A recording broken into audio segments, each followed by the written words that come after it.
Stone carving. This is a very old and nowadays practically disappeared profession, but 8 centuries ago it was very popular here in Scandinavia. There are more than 3,000 runestones in Nordic countries, and 80% of them are in Sweden. In Norway and Denmark there are not so many runic stones like in Sweden. On the Danish territory they are concentrated in Jutland, Zealand and the island of Bornholm.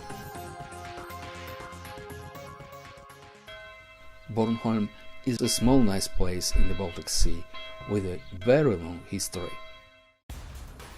In the past, the island was repeatedly passed from hand to hand. These stones were a debarkation place for the Danes, then the Swedes, and then the Danes again and again. Oh, if these stones could speak! But there are also such stones that can talk. They were specially erected in prominent places, so they could tell about people and events. This round church is almost 1,000 years old. Inside there are 2 of runestones. Teddy and Miranda are scanning the stones using 3D RTX scanners. Professor Laila Åfild from Swedish National Heritage Board, who initiated this project, is watching the process. Our team works with 2 scanners. Eva gives fast overall dimensions, and RTX Space Spider is very good for carving details. Powerful computer delivers the results in real time.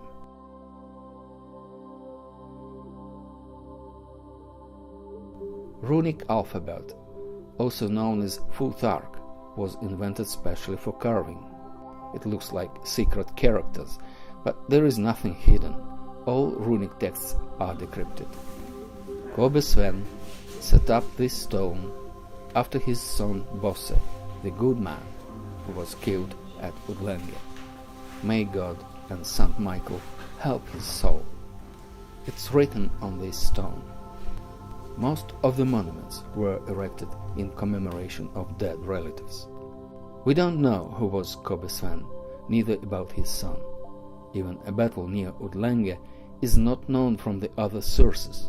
Seems the details of this story are forever lost in dust of centuries. What else can we know about that? How 3D scanning can help the scientists? Well, this 3D scanning we do of runestones with high resolution, it helps us to study the carving techniques of the individual rune carvers. And this is important because the rune carvers, they were the first native writers in Scandinavia. They introduced literacy, so to say. And their carving techniques, that is like hand carving or handwriting. So it's like studying paleography, but we study the microtopography of the grooves, of the actual runes and ornaments. And by this we can link stones together to the same carver, or we can distinguish various carving traditions, so to say, like handicraft areas. So in this project we are going to compare the islands Öland, Gotland and Bornholm. That's why we drive across the island.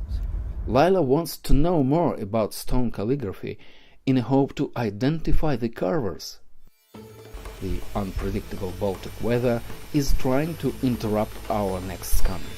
But Teddy is unbelievably fast, and we close backpacks with the equipment just a couple minutes before rain. 2 more runestones are in 3D now. Next day starts with a challenge.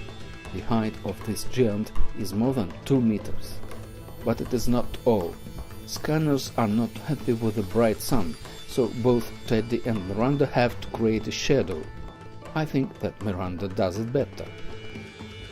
There are more than 30 runestones in Bornholm, so the show must go on. Teddy looks tired but satisfied.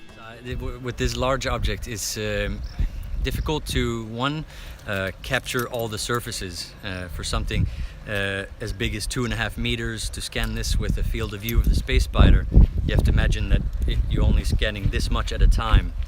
and for this stone it was 4 sides times 2.5 meters.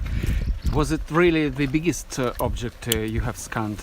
Yes, by far. It's the absolute biggest spider scan that we've ever done. Miranda demonstrates first samples from her smartphone.